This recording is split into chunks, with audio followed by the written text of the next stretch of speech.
असंच कांद्याच्या संदर्भात देखील एक मोठी अडचण निर्माण झाली आहे। जवळपास आपण बघितलं तर देशाच्या जवळपास 50% उत्पादन कांद्याचं हे महाराष्ट्रामध्ये होते आणि त्यातली 60%च्या जवळपास नाशिकमध्ये होते। नाशिक, नगर, पुणे, सोलापूर प्रामुख्याने हे कांद्याचे जिल्ह्यात, बाकी जिल्ह्यात थोडं थोडं उत्पादन होतं। आणि आता आपण जर बघितलं तर त्याचाही खूप मोठा प्रश्न निर्माण झाला आहे।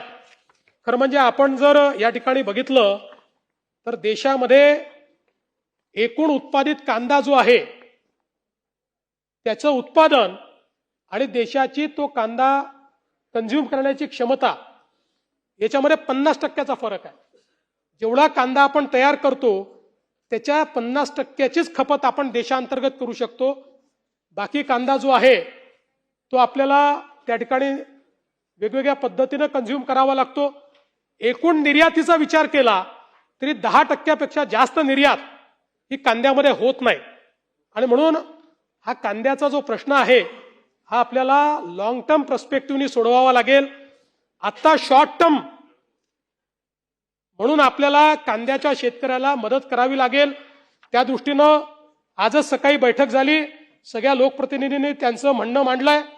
त्यामध्ये आता आपण एसीएस कृषी, एसीएस वित्त आणि पणन सचिव यांची एक कमिटी तयार करून शेतकऱ्यांना आपल्याला काय मदत करता येईल याचा त्यांनी तात्काळ आराखडा तयार करावा अशा पद्धतीनं त्यांना सांगितलेलं आहे।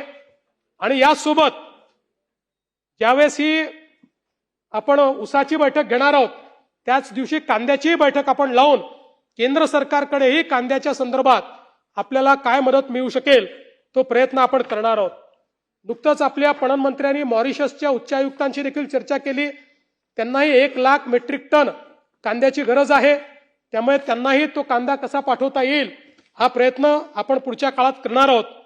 पण त्यासोबत लॉंग टर्मचा विचार केला तर काही प्रमाणात कॅश इन्सेंटिव्ह देऊन आणि वेगवेगळे इन्सेंटिव्ह देऊन कांद्याच्या पिकाखालची जमीन ही कमी करणं आणि इतर पिकांना प्रोत्साहन देणं, ज्या पिकांमध्ये कांद्यापेक्षा चांगलं व्हॅल्यू प्रपोजिशन तयार होईल अशा पद्धतीचा विचार आपल्याला करावा लागेल। त्यामुळे कृषी विद्यापीठ आणि समिती याचाही विचार करेल की पुढच्या काळामध्ये आपल्याला, कारण शेवटी सप्लाय आणि डिमांडवर मार्केट चालतं, आज आपल्या डिमांडपेक्षा दुप्पट सप्लाय आपल्याकडे आहे आणि विशेषतः खरीप आणि खरीप पूर्व जो कांदा आहे याचा इतका स्टॉक आपल्याकडे असतो, रबी कांद्याचा तेवढा प्रश्न निर्माण होत नाही आणि म्हणून त्या संदर्भात निश्चितपणे कांदा उत्पादक शेतकऱ्याला देखील मदत करण्याचा निर्णय हा आपण घेतलाय।